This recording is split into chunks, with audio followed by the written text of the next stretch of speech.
అందరికీ నమస్కారం. నా పేరు మనోహర్ రెడ్డి. నేను ఆదిలాబాద్ జిల్లాలోని తేజాపూర్ గ్రామ వాస్తవ్యుని. ప్రస్తుతం జిల్లా పరిషత్ సెకండరీ పాఠశాల నర్సాపూర్ జి నిర్మల్ జిల్లాలో మ్యాథ్స్ స్కూల్ అసిస్టెంట్ గా పనిచేయడం జరుగుతుంది.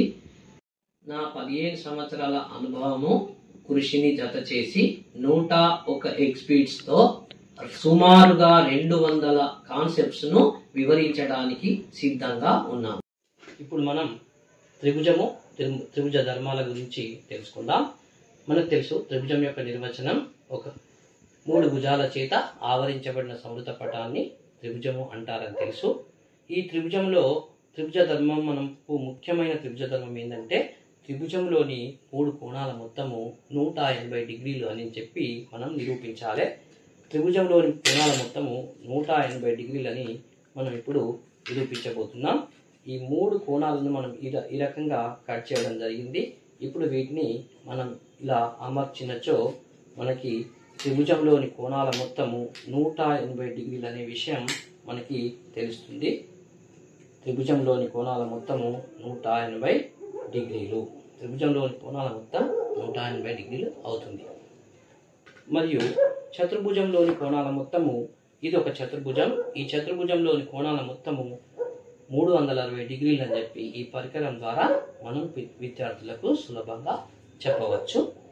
అదేవిధంగా ఇప్పుడు చక్రీయ చతుర్భుజంలోని, ఇది ఒక చక్రీయ చతుర్భుజము. చక్రీయ చతుర్భుజం యొక్క నిర్వచనంలోకి వెళ్ళినప్పుడు మనకు ఏ చతుర్భుజం యొక్క 4 శీర్షాలు వృత్త పరిధి మీద ఉంటాయో ఆ చతుర్భుజాన్ని చక్రీయ చతుర్భుజం అని అంటాము.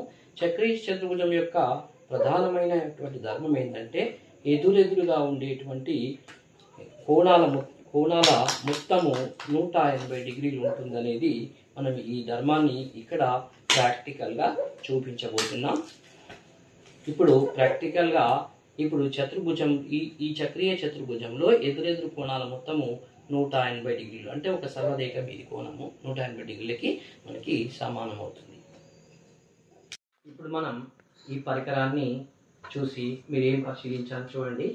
ఇక్కడ 4 స్కేళ్లతోని మనం స్క్రూస్ తోని ఈ రకమైన జామితి ఆకారాలను తయారు చేయడం జరిగింది. ప్రతి ఒక్కదాన్ని ఒక యూనిట్ గా హోల్స్ చేయడం జరిగింది. ప్రతి కార్నర్ లో ఒక ఫుల్ సర్కిల్ ని ఉంచడం జరిగింది.